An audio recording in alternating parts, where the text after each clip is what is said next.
بسم اللہ الرحمن الرحیم. Dear students, hope you are fine. ہم پڑھ رہے تھے chapter number 10 a mild attack of locusts, ٹڈیوں کا ایک معمولی حملہ. اس کا ہم نے تھوڑا سا ٹرانسلیشن پڑھ لی ہے, اس کو کنٹینیو کرتے ہیں. They were throwing wet leaves, وہ گیلے پتے ڈال رہے تھے, on to the fires now, آگ پر, to make it acrid, اس کو کڑوا اینڈ بلیک, اور کالا بنانے کے لیے, اس کو زیادہ گہرا اور کالا بنانے کے لیے, اس پر سیاہ دھواں اس پر سے اٹھانے کے لیے گیلے پتے ڈال رہے تھے. Margaret was watching the hills, Margaret جو ہے وہ پہاڑیوں کو دیکھ رہی تھی. Now there was a long low cloud, ایک بڑا نیچا بادل اٹھ رہا تھا. رسٹ کلر اسٹل, جس کا رنگ ابھی تک سرخی مائل تھا. سویلنگ فارورڈ, آگے بڑھ رہا تھا. اینڈ آؤٹ شی لکڈ, جیسے ہی اس نے دیکھا. ٹھیک ہے, مارگریٹ ان پہاڑیوں کو دیکھ رہی تھی. وہاں ایک طویل اور کم اونچا بادل جس کا رنگ ابھی تک نارنجی تھا, آگے اور باہر کی طرف اٹھ رہا تھا. Telephone was ringing, telephone کی گھنٹی بج رہی تھی. نیبرز کوئک کوئک, جلدی کرو ہمسائے, جلدی کرو.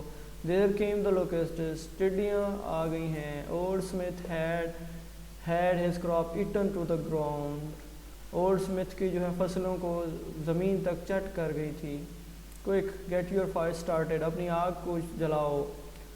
For of course while every farmer hoped, کیونکہ ہر کسان امید کر رہا تھا, the locusts would overlook, چھوڑ دیں گی his farm, اس کے فارم کو, and go on to the next, اور اگلے فارم پر چلے جائیں گی. It was only fair to warn each other, یہ ایک دوسرے کو خبردار کرنے کے لیے صرف ایک ڈر تھا. One must play fair, ہر کسی کو ایمانداری سے چلنا چاہیے. Everywhere 50 miles over the countryside, the smoke was rising from myriads of fires.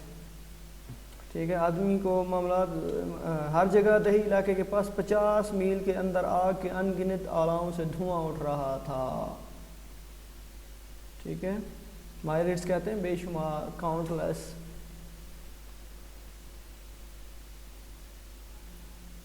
ٹھیک ہے, تو آگے ہم دیکھتے ہیں جو یہاں پر Margaret answer the telephone call, Margaret telephone calls کو جواب دے رہی تھی. And between calls she stood watching the locusts, اور کال کے دوران وہ ٹڈیوں کو بھی دیکھ رہی تھی. دا ایئر واز ڈارکننگ, ہوا گہری ہوتی جا رہی تھی, تاریکی چھا رہی تھی. A strange darkness, for the sun was blazing, it was like the darkness of a well-lit fire. ٹھیک ہے, ویلڈٹ کہتے ہیں گھاس کا میدان. اور یہاں ایک عجیب قسم کی تاریکی, کیونکہ سورج بھی خوب چمک رہا تھا. یہ گھاس کے میدانوں میں لگی آگ کے مانند تھی. ٹھیک ہے, blazing, چمکنا. It was like the darkness of well-lit fire, ٹھیک ہے, گھاس کے میدانوں میں لگی آگ کی طرح تھی. When the air gets thick with smoke, the sunlight comes down distorted, a thick hot orange. جب ہوا فضا دھوئیں سے بوجھل ہو جاتی ہے, سورج کی روشنی تحریف شدہ, مسخ شدہ نیچے پہنچتی ہے. یہ روشنی گھنی شوخ تاریخی رنگ کی ہے.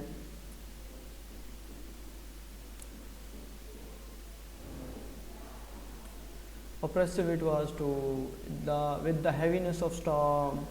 ٹھیک ہے, یہ طوفان کی گھٹن سے فضا بوجھل بھی تھی. oppressive بوجھل تھی, طوفان ہے طوفان کی شدت سے, طوفان کی گھٹن سے.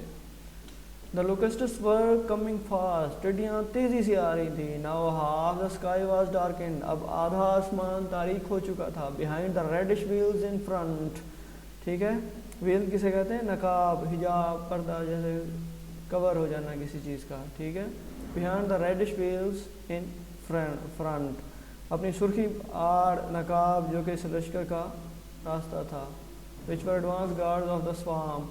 The main swarm showed in dense black cloud reaching almost to the sun itself. ان کا پیچھے بڑا لشکر گھنے سیاہ بادل کی صورت جو سورج کی بلندی کو چھو رہا تھا نظر آ رہا تھا. ٹھیک ہے, تو that's all for today.